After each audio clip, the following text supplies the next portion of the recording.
사랑하는 전교회 성도들 한 주간 평안하셨습니까? 더 사모하는 마음으로 예배 자리에 나오신 여러분들에게 하나님의 귀한 은혜가 임하기를 간절히 소망합니다. 오늘은 너희를 구별하였음이라 라는 제목으로 함께 은혜를 나누고자 합니다. 우리는 지난주에 왜 하나님께서 이스라엘 백성들에게 십계명을 주셨는지에 대해서 생각해 봤습니다.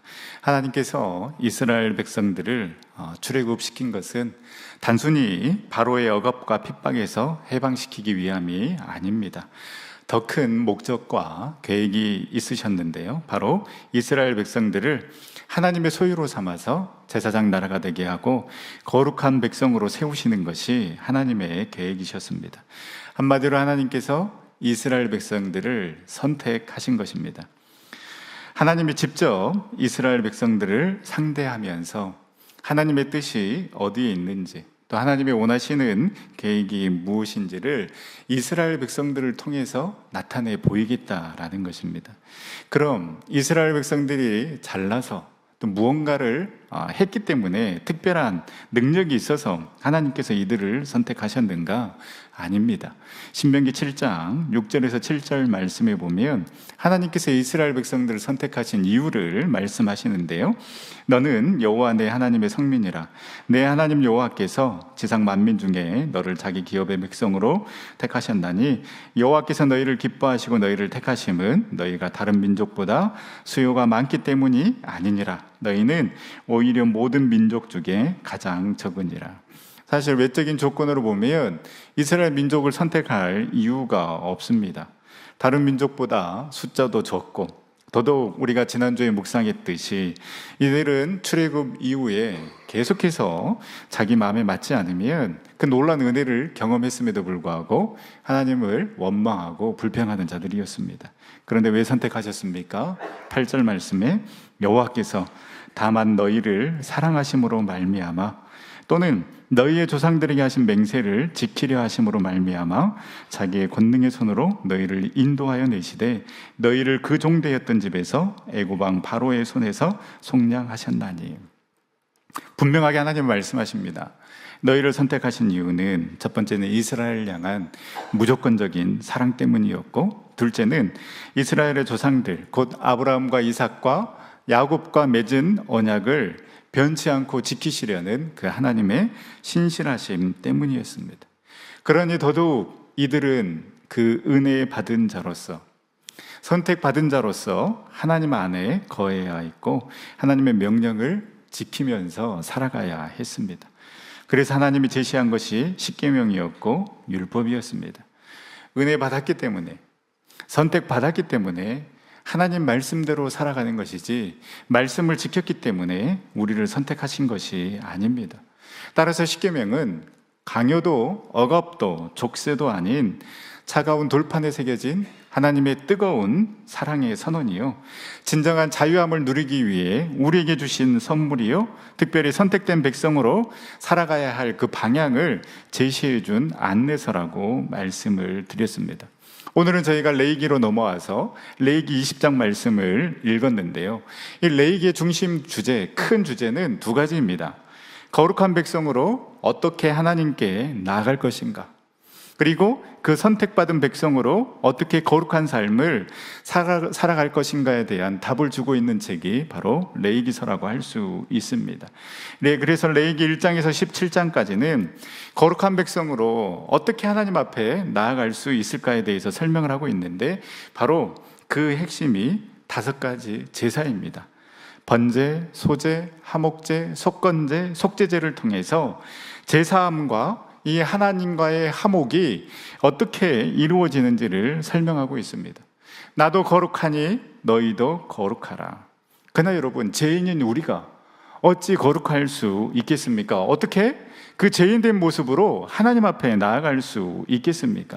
그 죄인된 모습으로 하나님 앞에 나아갈 수 없기 때문에 하나님께서는 이 제사를 통하여서 하나님께 다시 나아가게 하시고 그 하나님과의 끊어진 관계를 회복하게 하셨습니다.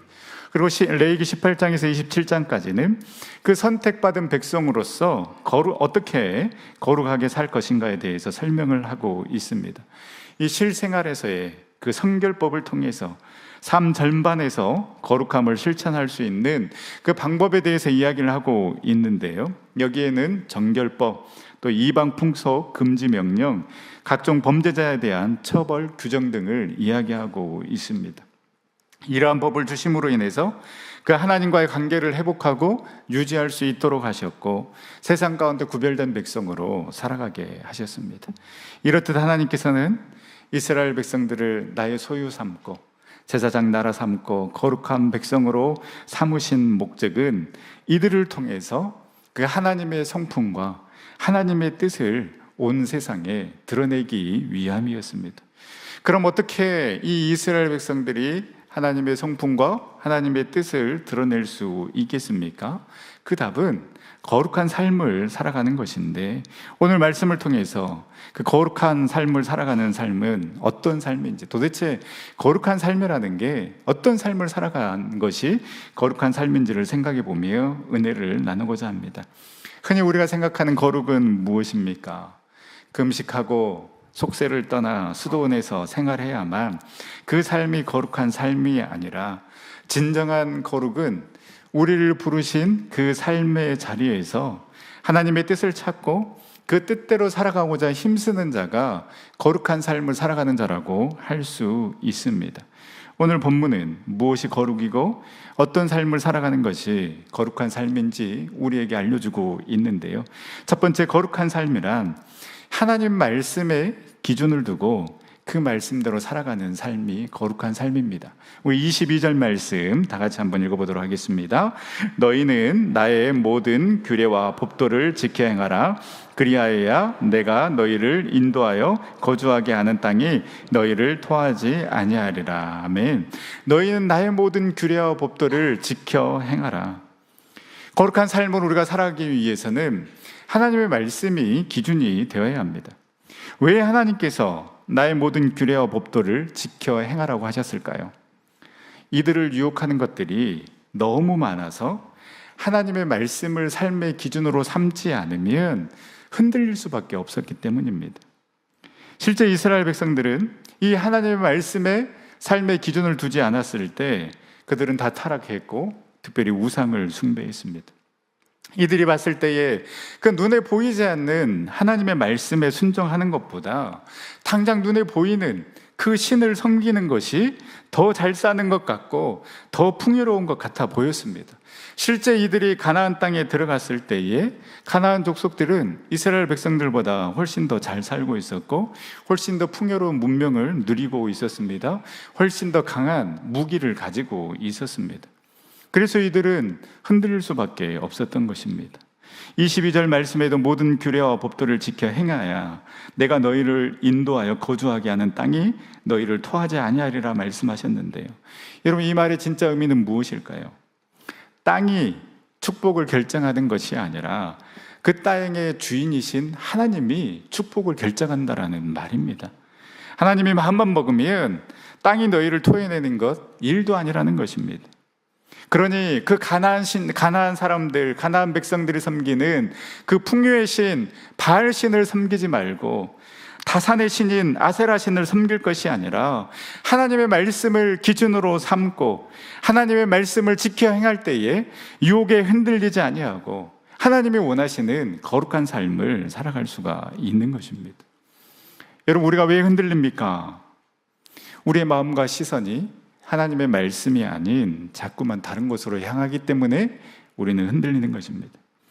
이스라엘 백성들이 자꾸만 그 가나안 땅의 신을 바라보는 것처럼 돈이 우리를 행복하게 해줄 것 같고 무언가를 소유하고 어디에 올라가야 잘 사는 것처럼 보이는 것 같고 누군가 친하게 지내거나 그 라인으로 들어가야 내 인생이 잘 풀릴 것 같으니 하나님보다 사람을 더 의지하게 되고 하나님의 방법이 아닌 자꾸만 세상의 방법으로 살아가려고 하지는 않습니까?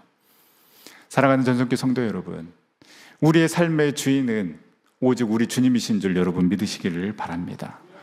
우리 주님이 우리의 삶의 주인이시라면, 그래서 우리가 주님의 말씀대로 그 말씀 안에 거하고 그 말씀대로 거룩한 삶을 살아가려고 할 때에 우리의 삶의 주인이신 그 주님이 저와 여러분들의 삶을 인도하여 주실 줄 믿습니다.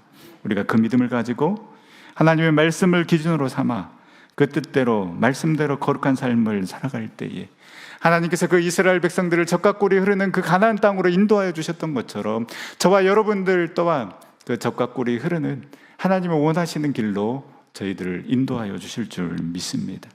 우리는 상황과 환경이 안 되니 어쩔 수 없다라는 핑계를 댑니다.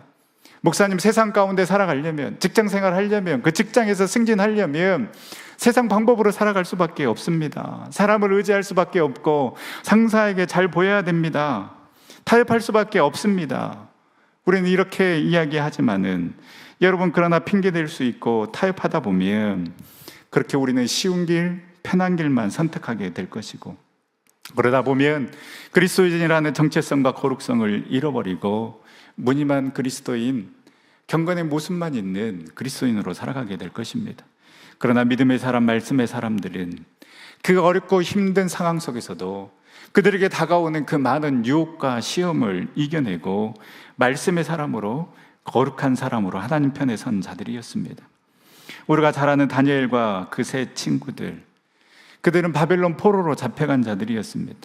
그리고 바벨론 학문과 언어를 배워야 했습니다. 3년 동안 교육을 받으면서 이들은 왕이 지정한 음식과 포도주를 날마다 먹어야 했습니다. 그리고 그들의 이름도 다 바벨론식으로 개명되었습니다. 바벨론 음식을 먹고, 그리고 바벨론식으로 이름이 바뀌었다라는 것은 이제 바벨론 사람이 되려는 것입니다. 너희들이 민족을 망하게 했던 그 하나님을 의지하지 말고 너희 민족을 무너뜨렸던 이 강대국 바벨론을 의지하라는 것입니다. 그렇게 바벨론의 방법으로 살아가라는 것입니다. 그 힘으로 적응하라는, 그 힘에 적응하라는 것입니다. 그런데 다니엘과 세 친구들은 어떻게 했습니까? 다니엘서 1장 8절 말씀, 다니엘은 뜻을 정하여 왕의 음식과 그가 마시는 포도주로 자기를 더럽히지 아니하도록 환관장에게 구하니. 참 바보 같은 결정처럼 보입니다. 여러분, 누가 힘이 있습니까? 자신들을 지켜주지 못하고 이방 나라 포로로 잡혀오게 한 그 무능한 하나님이지 않습니까? 그러나 바벨론이 힘이 있습니다. 충성하면, 이대로 따르면 출세할 수 있고 얼마든지 편하게 살 수 있었지만 다니엘과 세 친구들은 바벨론의 힘과 능력으로 살아가는 것이 아니라 뜻을 정하여서 하나님 편에 서서 하나님의 자녀로, 거룩한 자녀로 살아가기로 결단합니다. 이렇게 결단하자 하나님께서 움직이기 시작합니다. 9절에 하나님이 다니엘로 하여금 환관장에게 은혜와 긍휼을 얻게 하신지라. 다니엘이 무언가 했기 때문에 환관장에게 은혜와 긍휼을 얻게 하신 것이 아니라 하나님이 그렇게 하셨다라는 것입니다. 우리가 아는 것처럼 결론은 무엇입니까? 왕의 음식을 거부하고 채식을 먹었던 다니엘과 세 친구들의 얼굴이 왕의 음식을 먹는 자들보다 더 아름답고 살이 윤택하여졌다라고 성경은 기록하고 있고, 17절 말씀에 보면 하나님이 이 네 소년에게 학문을 주시고 모든 서적을 깨닫게 하시고 지혜를 주셨으니 다니엘은 또 모든 환상과 꿈을 깨달아 알더라. 결국 그 이방 왕에게 인정받는 자들이 됩니다. 바벨론에 왔으니 바벨론 방식으로 살아가야지. 세상에서 성공하려면 세상의 방법으로 살아가야지. 아닙니다. 하나님의 자녀이기에 하나님의 방법대로, 하나님의 뜻대로, 하나님의 말씀대로 살아가고자 결단하여 우리가 하나님 편에 서고 그 하나님 말씀대로 거룩한 백성의 모습으로 살아가고자 몸부림칠 때에 하나님은 하나님의 방법으로 일하시고 역사하시는 줄 여러분 믿으시기를 바랍니다. 여러분, 축복의 비결은 간단합니다. 하나님이 일하실 수 있도록, 하나님이 움직이실 수 있도록 우리가 하나님 편에 서고 뜻을 정하여서 내가 하나님 말씀대로 살아가겠습니다. 그래서 다니엘과 세 친구처럼 뜻을 정하여서 내 몸을 더럽히지 아니하고 그 하나님 말씀대로 살아가는 그러한 그 모습으로 우리가 나아갈 때에 하나님께서 우리를 높여주시고 채워주시고 젖과 꿀이 흐르는 그 약속의 땅으로 저와 여러분들을 인도하여 주실 줄 믿습니다. 두 번째, 거룩한 삶은 세상과 구별된 삶을 살아가는 것입니다. 24절, 25절, 26절에 계속해서 반복되는 단어가 바로 구별입니다. 하나님께서 우리를 택하신 이유는 세상과 다르게 살기 위함입니다. 그래서 여러분, 거룩은 분리의 개념이 아니라 하나님 자녀됨의 정체성의 선언입니다. 말씀드린 것처럼 거룩은 수도원에 들어가서 수양하는 것이 아닙니다. 물론 그 조용한 곳에서 말씀을 묵상하고 하나님과의 깊은 관계를 맺는 것 너무나도 중요합니다. 그러나 여러분, 그 깊은 관계는 우리의 삶의 자리에서 거룩함으로 나타나야 의미가 있는 것입니다. 왜냐하면 나 혼자 있으면 내가 거룩하다라고 착각할 수 있기 때문입니다. 기도원에 들어가서 주여 주여 외치면서 방언하고 뜨겁게 기도하는 것, 나 이런 사람이야, 내가 며칠 금식했어, 나 방언 기도할 수 있어, 병 고침의 능력이 있어, 여러분, 이것이 거룩이 아니라는 것입니다. 진정한 거룩은 세상 속에서 그 삶의 자리에서 구별됨으로 나타내는 것입니다. 진정한 거룩은 관계 속에서 내가 얼마나 세상 사람들과 다른지 보여주는 것이 여러분 진정한 거룩이고, 그 구별된 삶을 통해서 내가 하나님의 자녀임을, 진정한 그리스도임을 드러내는 것이 여러분 거룩이라고 할 수 있습니다.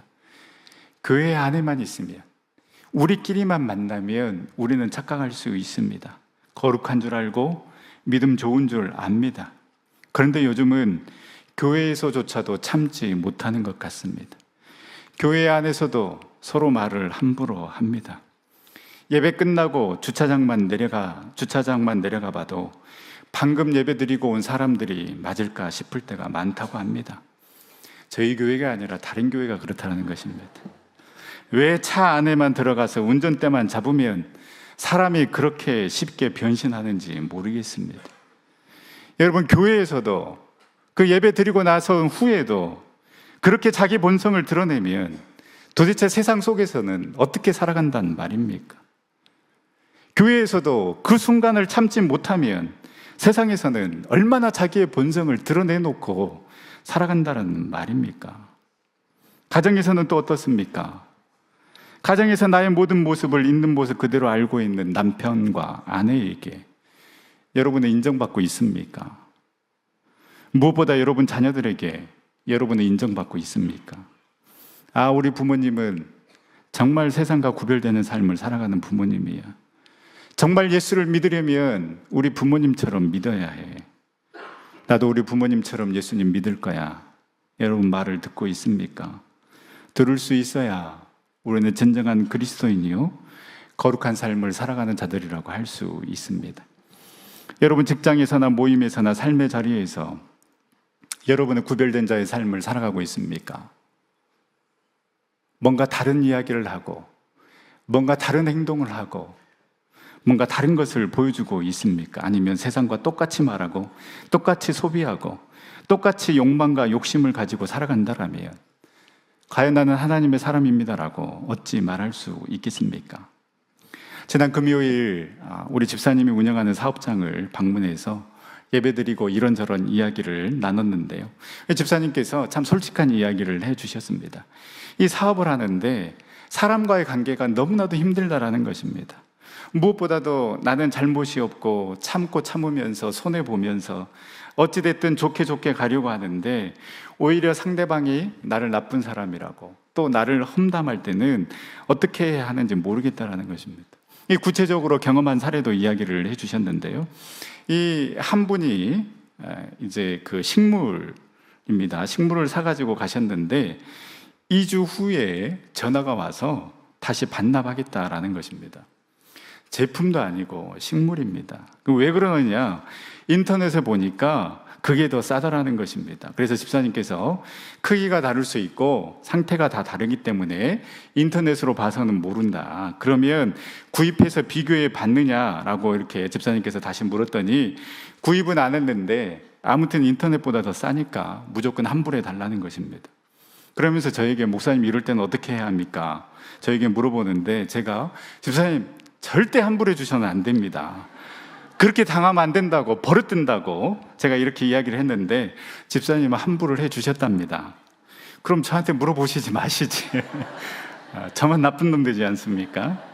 그러면서 집사님이 이런 말씀을 하셨습니다. 내가 그래도 교회 안수 집사인데 교회 피해는 안 줘야 되지 않겠냐고.